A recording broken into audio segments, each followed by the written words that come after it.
हात दाखवून अवलक्षण, आपल्या कृतीने आपली फजिती करून घेणे, हातचे सोडून पळत्याच्या पाठीस लागू नये, जवळचे सोडून इतर मिळवण्याचा प्रयत्न करणे, हातच्या काकणाला आरसा कशाला, सहज सिद्ध होणाऱ्या गोष्टींना पुराव्याची गरज नसते, हात ओला तर मित्र भाला,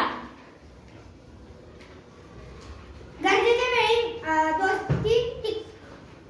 गरज असेपर्यंत दोस्ती टिकते, जिच्या हाती पाळण्याच्या दोरी ती जगात उद्धरती, जगाच्या उद्धारी स्त्रियांच्या हाती आहे, एका हाताने टाळी वाजत नाही, बाणाच्या दोन्ही बाजू दोषी ठरतात, आपला हात जगन्नाथ, आपल्या हात आपला उद्धार करता असतो, खोट्याच्या कपाळी कुऱ्हाडीचा घाव, खोटे बोलल्याने आपले नुकसान होते, उचलली जीभ लावली टाळ्याला, विचार न करता बोलणे,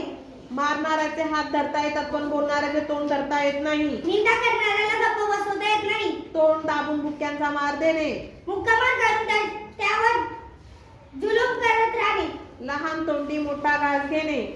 पात्रता नसतानाही मोठेपणाच्या गोष्टी करणे, ओठात एक आणि पोटात एक, बोलणे आणि मनातील एक यांमध्ये फरक असतो, ज्याचे पोट दुखेल तोच ओवा मागेल, दुःख सोसणाराच त्यावर उपाय शोधेल, आधी पोटोबा मग विठोबा,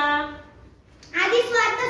साधणे मग परमार्थाचा विचार, खायचे दात वेगळे आणि दाखवायचे दात वेगळे,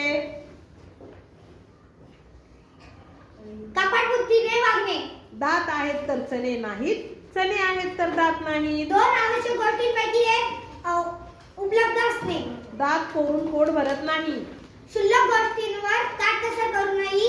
भागत नाही, बळी तो कान पिळी, बलवान सर्वांवर अधिकार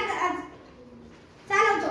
काना मागून आला आणि तिखट झाला, शेवटी येऊन वर चढवणे,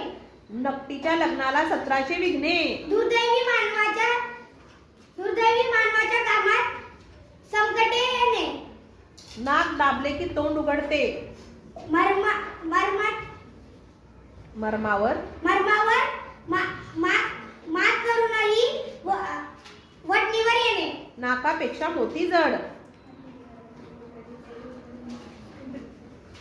कमी दर्जाचा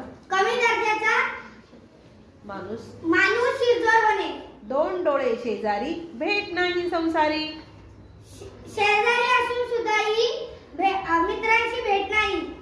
दुसऱ्याच्या डोळ्यातील कुसळ दिसते पण स्वतःच्या डोळ्यातील मुसळ दिसत नाही, दुसऱ्याचे लहान दोष दिसतात पण स्वतःचे मोठे दोष दिसत